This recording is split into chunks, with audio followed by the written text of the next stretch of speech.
اصحاب الکہف والرقیم، اولیاء اللہ کا ذکر قرآن کریم میں ہے. اصحاب الکہف اولیاء اللہ انبیاء بھی نہیں ہیں، اولیاء اللہ غیر میں ہیں بیچارے.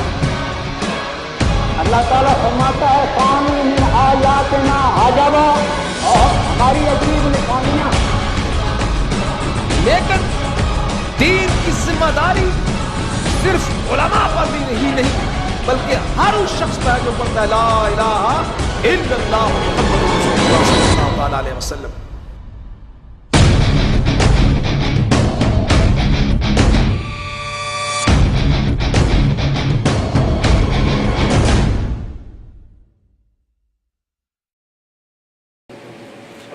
میں دعوت خطاب دیتا ہوں جناب حضرت علامہ مولانا اسلم بندیالوی صاحب تشریف لائے مائک پر.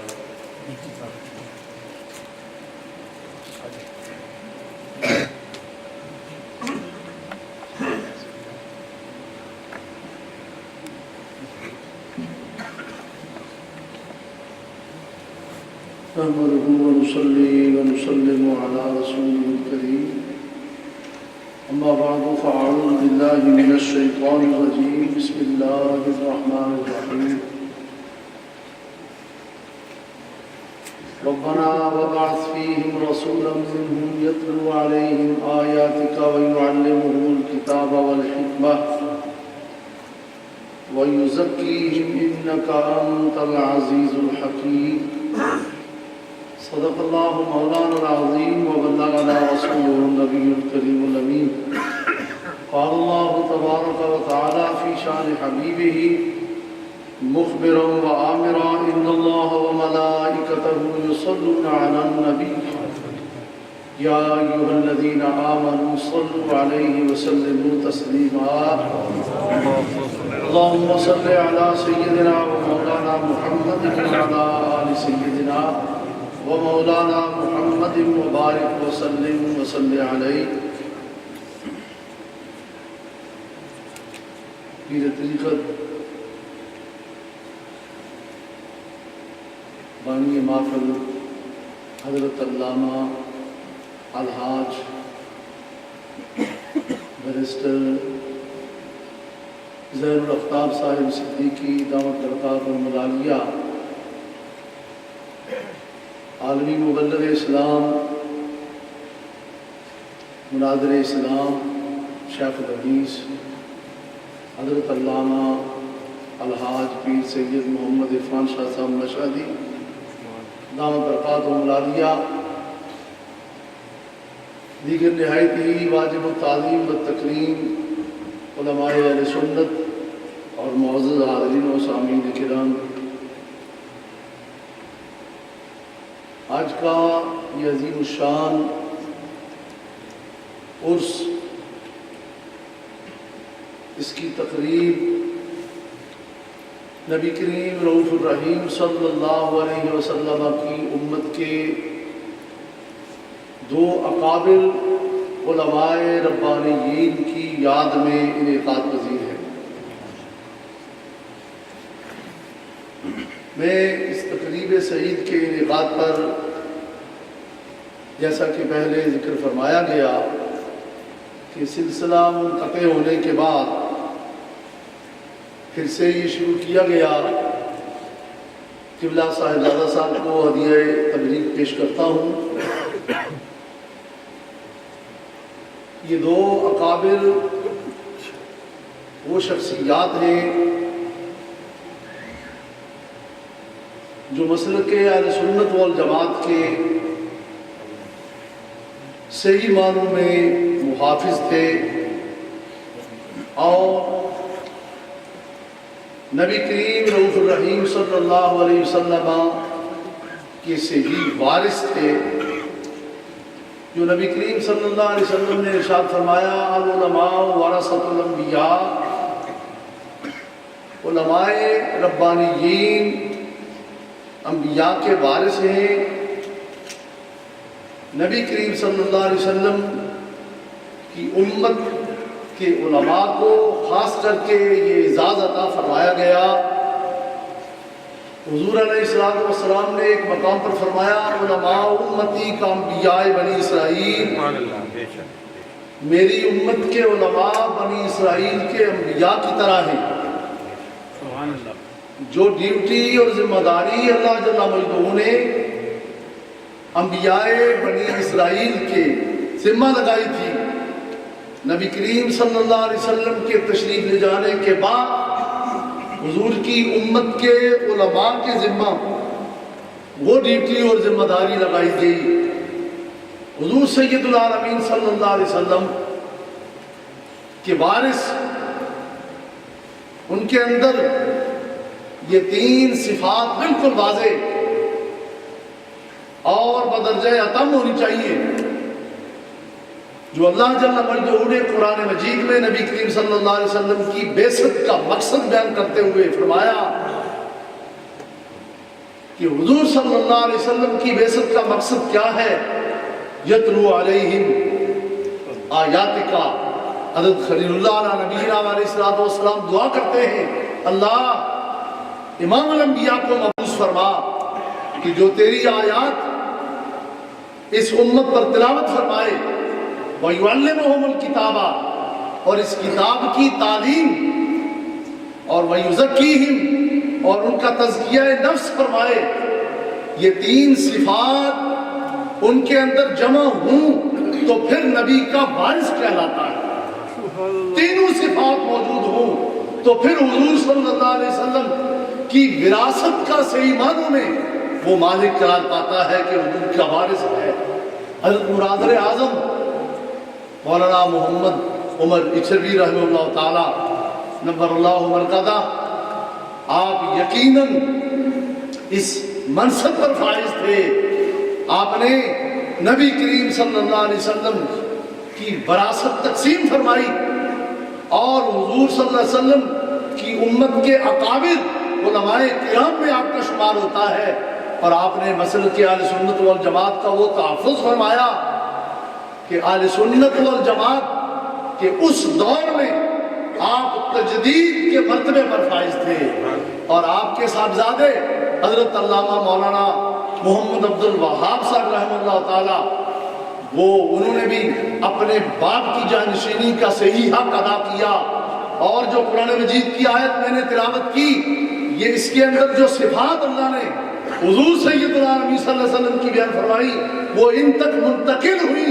انہوں نے بھی برطانیہ اور پاکستان اور دیگر ممالک کے اندر دین اسلام کی اشاعت و تبلیغ و ترویج کا جو فریضہ سر انجام دیا، اسے صبح قیامت تک یاد رکھا جائے گا۔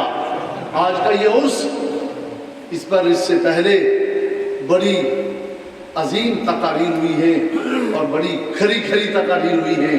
میں یہ سمجھتا ہوں کہ اگر اہل سنت والجماعت کی عرس کی تقاریب کے اندر اس طرح شریعت کی بالادستی کو ظاہر کیا جائے، قواعد شرعیہ کو بیان کیا جائے، قرآن و حدیث کے دلائل اس طرح پیش کیے جائیں، تو اہل سنت والجماعت پستی سے نکل کر بلندی کی طرف آتا ہے۔ میں یہ عرض کر دوں کہ آپ غور فرمائیں، اس وقت پیری اور شیخیت و مشایخیت کا جو حشر اہل سنت کے اندر ہے، خاص کر کے بر صغیر پاک و ہند کے اندر، اور پھر وہاں سے جو برطانیہ میں انتقال ہوا، وہ ایسا شرمناک ہے کہ جو اپنے آپ کو پیر طریقت اور راہبر شریعت کہلاتا ہے، اس کو وضو کے فرائض کا بھی پتہ نہیں ہے۔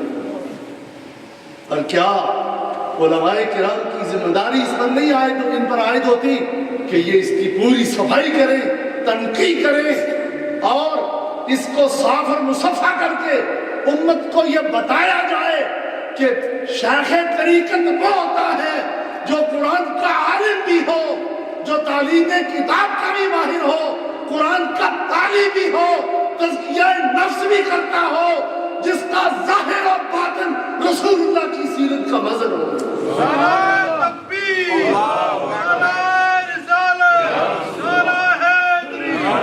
اس آستانے پر یہ بجا طور پر کہا جا سکتا ہے، یہاں شریعت بھی ہے، طریقت بھی ہے۔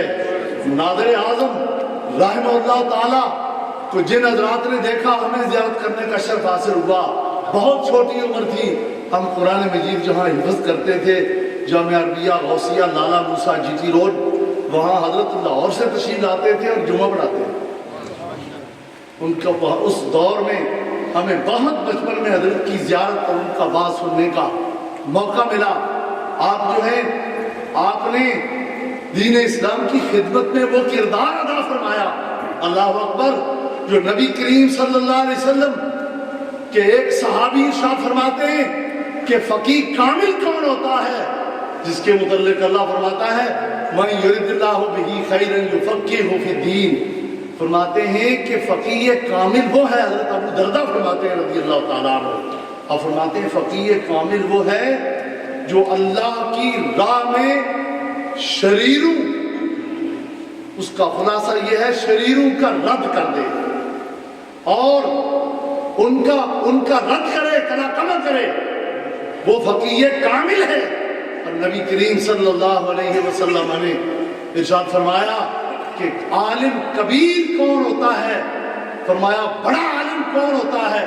فرمایا کہ جس وقت امت اور لوگ شک میں مبتلا ہو جائیں تو اس وقت امت کے سامنے وہ حقیقت کو یقین کے ساتھ پیش کر دے اور اختلافات کو دور کر دے۔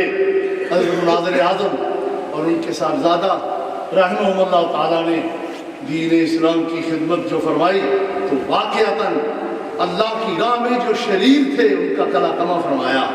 اور اس کی طرف میں یہ اشارہ کرتا چلوں کہ اللہ کی راہ، حدیث میں آتا ہے اللہ کی راہ میں جو شریر ہیں ان کا کلا کما کیا جائے۔ اور کیا ابھی جو آپ سن رہے تھے یہ شیعہ مذہب اور یہ گستاخان رسول یہ شریر نہیں ہے اللہ کی راہ میں، اور اللہ کی راہ وہ کیا ہے، صراط مستقیم کیا ہے، وہ ذات مصطفیٰ صلی اللہ علیہ وسلم، حضور کی ذات راہ خدا ہے اور صراط مستقیم ہے حضور کی ذات۔ اور حضور کے دشمن، صحابہ کے دشمن، اہل بیت اطہار کے دشمن، ازواج مطہرات کے دشمن یہ شریر نہیں تو اور کیا ہے۔ اور حضرت مناظر اعظم رحمہ اللہ تعالیٰ نے ساری زندگی ان کے خلاف جہاد فرمایا۔ اور آج لوگ صلح کی باتیں کرتے ہیں، اہل سنت کے اندر جہاں یہ آخری جملے ہیں، جہاں اہل سنت کے اندر یہ فتنہ پیری کا نقل کی صورت میں عام ہو چکا ہے، اس کا کلا کما کرنا بہت ضروری ہے، اس کی نشاندہی کرنی بہت ضروری ہے کہ کون شیخ اور پیری کے درجے پر فائز ہو سکتا ہے۔ جیسے پہلے مفتی صاحب نے وہ شرائط بیان فرمائی ہیں، اب تو انٹرنیٹ میں یہ ساری کارروائی چلی جائے گی الحمدللہ، یہ یہاں تک محدود نہیں رہے گی۔ اگر علماء اس طرح کھڑی تقریریں کرتے رہیں، خطابات فرماتے رہیں تو ہمارا معاشرہ درست ہو سکتا ہے، ورنہ یہ ساری خرابیاں اہل سنت کے اندر داخل ہو گئی۔ دوسروں کو دیکھو، ان کا پیر اور ان کا شیخ شیخ الحدیث کے درجے سے کم نہیں ہوتا، اور ہمارا جو ہے وہ پیسے اور دولت کے بلبوتے پر ہر شخص جبہ کپا پہن کر قطب الاقطاب کے القاب سے نیچے رہتا نہیں ہے۔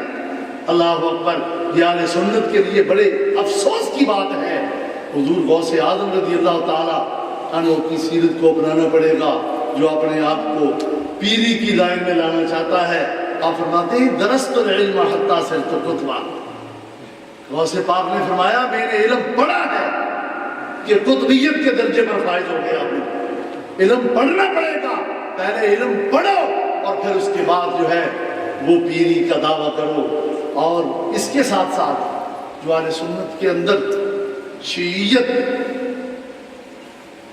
اس کے اندر جو شرائط کی ہوئی ہے اس کی ایک صورت ہے تفضیلیت کی۔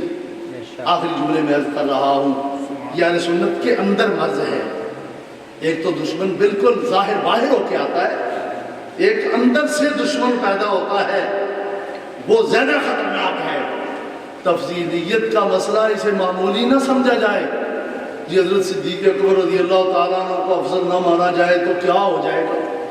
یہ پوچھو نا مناظر اعظم رضی اللہ تعالیٰ عنہ سے، حضرت علامہ مناظر اسلام محمد عبد الوہاب صدیقی رحمہ اللہ تعالیٰ سے پوچھو یہ مسئلہ کتنا اہم ہے، علماء ربانیین سے پوچھو یہ مسئلہ کتنا اہم ہے. صاحب نبراس لکھتے ہیں شرح عقائد کی شرح میں کہ شیعیت کی پہلی سیڑھی جو ہے وہ تفضیلیت ہے. پہلے صدیق اکبر کی افضلیت کا انکار کرتے ہیں، حضرت علی کو افضل ثابت کرتے ہیں، اور پھر خلفائے ثلاثہ کی خلافت کو باطل کرتے ہیں اور شیعیت کی بنیاد. اور یہی وجہ ہے کہ خلفائے ثلاثہ پر اتنا جو ہے یہ تان کرتے ہیں. اور یہ لوگ جو اس مسئلے کو اپنی مجلسوں میں بیان بھی کرتے ہیں اور پھر اہل سنت کے بڑے بڑے پیشوا مفکر بھی بنے پھرتے ہیں. جی اہل سنت کو اتنی تو ہوش کرنی چاہیے کہ یہ کتنا زہر جو ہے وہ پھیلایا جا رہا ہے. اس سے اہل سنت والجماعت کا عقیدہ جو ہے اسے نقصان پہنچایا جا رہا ہے. اور اس کے ساتھ جو شیخ الاسلام ہونے کا پورے عالم میں ڈنڈورا پیٹ رہا ہے، آپ نے اس کبھی غور فرمایا السیف الجلی میں کیا لکھا ہے کہ خلفائے ثلاثہ صدیق اکبر، فاروق اعظم، عثمان غنی رضی اللہ تعالیٰ عنہم یہ حضور کے ظاہر خلیفہ ہیں اور حضرت علی کرم اللہ وجہ الکریم باطنی خلیفہ ہیں. کیا اس کو یہ سمجھ نہیں آتی؟ یہ ایسا چکر باز اور ایسا فرادیہ ہے، دھوکے باز ہے، اہل سنت کو گمراہ اور انہیں اغوا کرتا ہے. اس کو یہ پتہ نہیں رسول اللہ صلی اللہ علیہ وسلم نے فرمایا قال رسول اللہ صلی اللہ علیہ وسلم انا دار الحکمت ابو بکر اساسها وعمر جدرانها وعثمان سقفها وعلی بابها. تکبیر، نعرہ رسالت، نعرہ تحقیق، نعرہ تحقیق، نعرہ حیدری. نبی کریم صلی اللہ علیہ وسلم جن شعبوں کے لیے تشریف لائے، تعلیم کتاب اور تزکیہ نفس، جو دو بڑے شعبے ہیں، حضور نے امت کو عطا فرمائے. کیا ان شعبوں میں پوری طرح صدیق اکبر حضور کے خلیفہ نہیں ہے؟ کیا ان شعبوں میں پوری طرح فاروق اعظم حضور کے خلیفہ نہیں ہے؟ کیا ان شعبوں میں پوری طرح عثمان ذی النورین حضور کے خلیفہ نہیں ہے؟ کیا ان شعبوں میں پوری طرح حضرت علی کرم اللہ وجہ الکریم حضور کے خلیفہ نہیں ہے؟ اور یہ تعلیم کتاب اور تعلیم حکمت اور تزکیہ نفس یہ فقط ظاہری خلافت ہے. اور حضور نے مسجد نبوی میں کتنی نمازیں پڑھائی ہیں صدیق اکبر رضی اللہ تعالیٰ عنہ سے. وہ ظاہری خلافت ہے، نماز میں اپنا خلیفہ بنایا اور دار الحکمت فرمایا. ساری حکمت حضور کی ذات اور ان خلفائے اربعہ کو وہ مقام حاصل ہے حضور کی بارگاہ سے. صحابہ کو حکمت ملی تو ابو بکر واسطہ ہے، عمر فاروق واسطہ ہے، عثمان غنی واسطہ ہے، علی مرتضیٰ واسطہ ہے. اور جب حضور کی ساری حکمت کو سمیٹ لیا جائے تو خلفائے اربعہ کی صورت سامنے آتی ہے. سبحان اللہ. یہ باطنی خلیفہ نہیں ہے نبی کریم صلی اللہ علیہ وسلم کے. اور ادھر سے اہل سنت کا بڑا ٹھیکیدار بنا پھرتا ہے. یہ اہل سنت پر ڈاکہ ہے اور سیف الجلی کو ہم مسترد کرتے ہیں اور اہل سنت کے خلاف اسے بہت بڑی سازش قرار دیتے ہیں. اور ہم یہ کہتے ہیں اگر تم اپنے آپ کو سنی کہلاتے ہو تو پھر اسے بھی واپس لیا جائے اور سیف الجلی کو واپس لیا جائے. اور باقی جو فتنے ہیں اللہ تعالیٰ ان کے فتنوں سے بچائے کہ سبھی یہودی بھی عیسائی بھی مسلمان ہیں اور یہ بھی جنت میں جائیں گے. میں آج کے اس ذمہ دار سٹیج پر یہ کہتا ہوں کہ یہ قرآن کی صریح نصوص کا انکار ہے. اگر کوئی شخص رسول اللہ صلی اللہ علیہ وسلم پر ایمان لائے بغیر کسی کو مومن قرار دیتا ہے، ہدایت یافتہ قرار دیتا ہے، جنتی قرار دیتا ہے تو وہ خود دارہ اسلام سے خارج ہے. سبحان اللہ. کیوں اللہ جل وعلا نے ارشاد فرمایا وَمَن يَبْتَغِ غَيْرَ الْإِسْلَامِ دِينًا فَلَن يُقْبَلَ مِنْهُ وَهُوَ فِي الْآخِرَةِ مِنَ الْخَاسِرِينَ. فرمایا دین اسلام کو چھوڑ کے کسی دین کو کوئی طلب کرے گا اللہ تعالیٰ اسے ہرگز قبول نہیں فرمائے گا. اور وہ ہے تلاش کرنے والا دین اسلام کے علاوہ کسی اور دین کا طالب، وہ آخرت میں گھاٹے والوں میں سے ہے. اور کیا انہیں کہا جا سکتا ہے کہ وہ جنتی ہیں؟ یہ بات سمجھ میں نہیں سے آتی. نبی کریم صلی اللہ علیہ وسلم کی ذات پر ایمان لانا یہی تو ایمان ہے. ایمان کی تعریف کیا ہے؟ یہ سمجھ نہیں آتی شیخ الاسلام کہ لقب کو اپنے ساتھ لگانے والے کو کہ تصدیق و ما جاء بہ نبی صلی اللہ علیہ وسلم، جو کچھ نبی کریم صلی اللہ علیہ وسلم لے کے آئے ہیں اس کی دل سے تصدیق کرنے کا نام ایمان ہے، اور ایمان کے مقابلے میں اس کی نقیض کفر ہے۔ جو رسول اللہ کا منکر ہے وہ کافر ہے، دائرہ اسلام سے خارج ہے، اور جو کسی کافر کو حق پر سمجھتا ہے، مومن کہتا ہے، جنتی کہتا ہے، وہ بھی دائرہ اسلام سے خارج ہے۔ دعا ہے اللہ تعالیٰ ہمارے ان اکابرین کی سنت پر چلتے ہوئے بغیر کسی مصلحت کا شکار ہوئے مناظر اعظم کی ان کی اس سیرت اور ان کی سنت پر چلتے ہوئے علماء اہل سنت کو دیار غیر میں دین اسلام کا پرچار کرنے کی توفیق عطا فرمائے، اور جو عالم کی شان ہے ترہ امتیاز ہے، اعلاء کلمۃ اللہ، یہ عالم کی شان ہے۔ خدا سے پوچھو علماء تیری نگاہ میں کیا ہے؟ فرماتا ہے انما یخشی اللہ من عبادہ العلماء، اللہ فرماتا ہے میری خشیت اگر ہے تو صرف علماء کے اندر ہے، اور فرمایا ان اکرمکم عند اللہ اتقاکم، اور سب سے زیادہ فضیلت والا، کرامت والا، عزت والا اللہ کے نزدیک وہ تقوی والا ہے۔ اور علامہ امام فخر الدین رازی فرماتے ہیں، آپ فرماتے ہیں کہ الکرامت بقدر التقوی، اللہ کے نزدیک کرامت اتنی ہے جتنا تقوی ہوگا، والتقوی بقدر العلم، اور تقوی اتنا نصیب ہوگا جتنا اللہ نے علم عطا فرمایا ہے۔ تو بتایا اللہ کے نزدیک سب سے زیادہ کرامت والے علماء ہیں، علماء ربانیین، یہی اولیاء ہیں۔ تو ان کو اعلاء کلمۃ اللہ کے اندر ذرا پر بھی پس و پیش اور کسی تعمل اور کسی مصلحت کا شکار ہوئے بغیر اس کا فریضہ سر انجام دینا چاہیے۔ وآخر دعوانا الحمدللہ رب العالمین وما علینا الا البلاغ المبین۔ سبحان اللہ، سبحان اللہ والحمد للہ